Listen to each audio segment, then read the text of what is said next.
Hey guys, what's going on? I'm here bringing you another video on pretty much just what combos are the best combos to use in the game.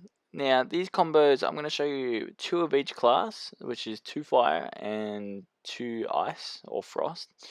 And these can be done with any items. I'm just showing you with these items as an example, just so the whole theme goes together. But as long as the talents and the abilities are all the same, it's pretty much going to work either way. So let's get into it. So, firstly, as you can see, I've got my fire build out. I've also got a staff out. So, as you can see, there's gloves. Any gloves will do, doesn't matter as long as they're gloves. And then obviously a scepter, and this is just for a ranged item. If you want a ranged item, it's better that way for this build because this is a more roaming mage build. So let's get into the abilities. So firstly, we have flash fire, and pretty much what this does is this blinks away from the enemy, and this is your roaming ability. We have rolling flame, which will be our burst ability, and as you can see, it just fires projectiles, and it's what will help us build up our fuel, which is for the solar sentry and the flame breath, the bottom ultimate ones. It doesn't matter what one you have here because we're more roaming. I'm going to use flame breath for this instance, but your damage is mainly going to come from rotating in the projectiles. So we're going to chuck a barrage in, because barrage actually gives you 3 more projectiles on your rolling flame, which is very helpful. It's a lot of splash damage. We're going to also put in pyromancy, and pretty much what this is going to do is it's going to give us extra damage, and burns are going to fear enemies. And also overheat, which means you don't actually run out of mana, you end up sucking health, which you end up bursting them in time before you can do that. So I'll show you an example of this. So as you can see, I'm just walking into the fire using my flame breath, and pretty much when enemies get too close to me, I pretty much flash fire away from them. And you can see the burst damage is coming from those rolling flames, so it's a massive ability to help you out and actually bursting them. But yeah, pretty much this build consists of just roaming around and keeping at the distance. Since you are using fire abilities, your flame breath is up more often, so if you do run out of mana and want to use a different trait, you can. So we'll go on to another fire build, which is the melee one.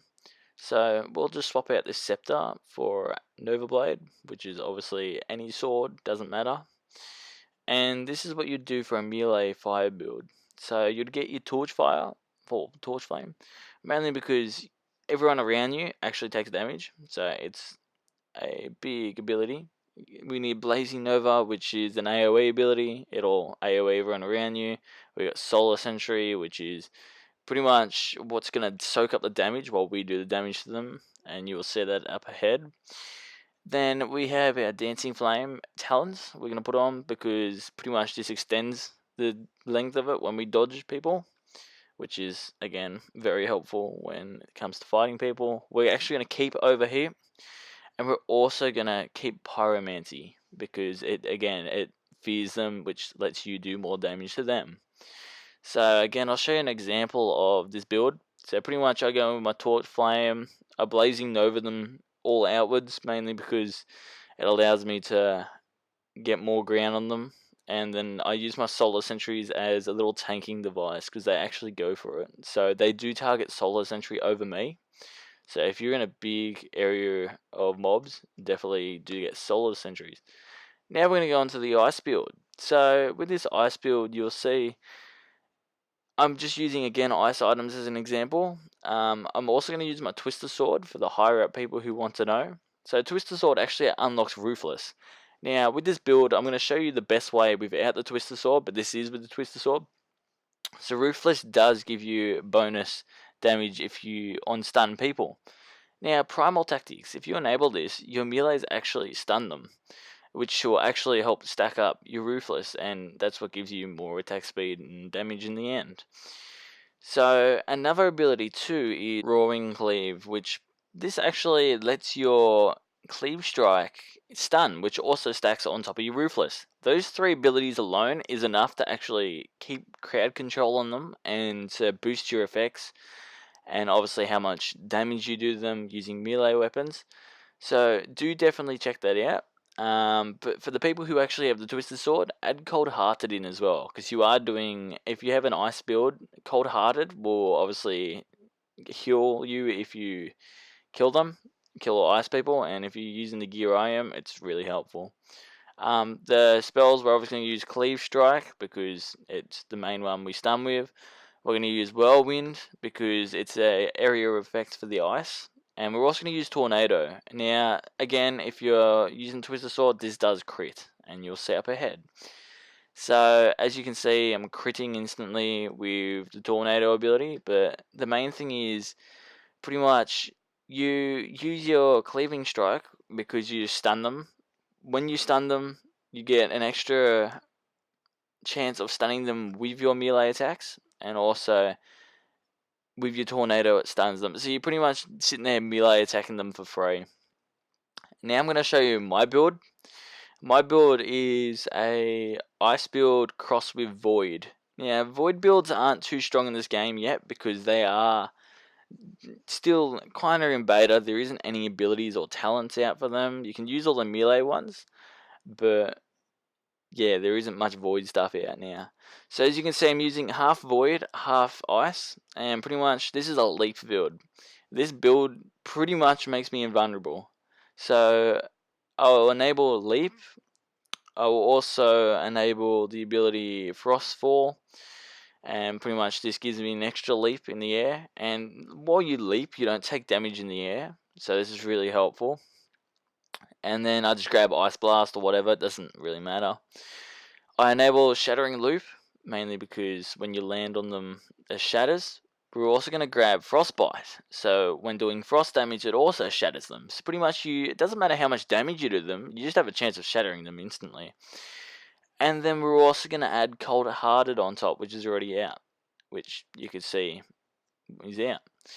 So with these 3 items, or 3 talents, plus what I have on, pretty much you can see right now, I'm going to go into the highest one, so I'm currently doing one quite a few levels above me.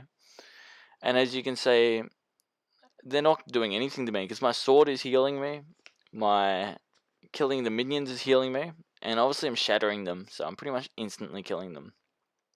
I'll also show you a clip up ahead. Pretty much, I let myself take some damage, and you'll see my character pretty much holds his HP pretty well. Not too much damage, and manages to heal it all back.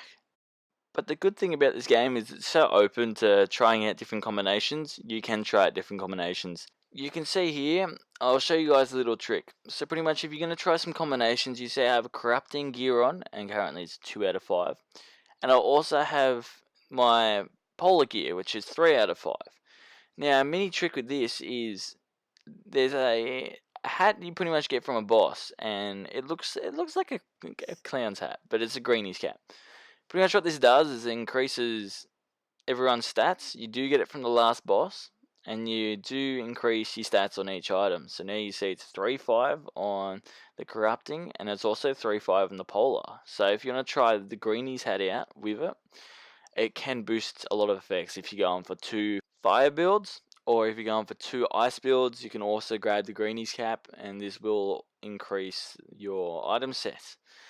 Now, thank you for watching this video. It was just a video on the talents. I would recommend using the leap one. It does work without the ability, just a little bit harder. You have to put a primary on, which will frost them, but after that you'll be able to heal from them.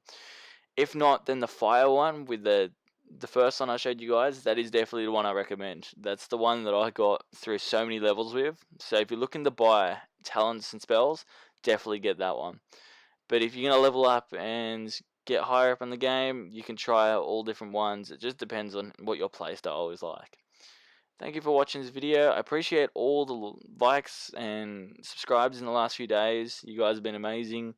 Thank you so much. Leave a like, subscribe, and comment if you want different video ideas. And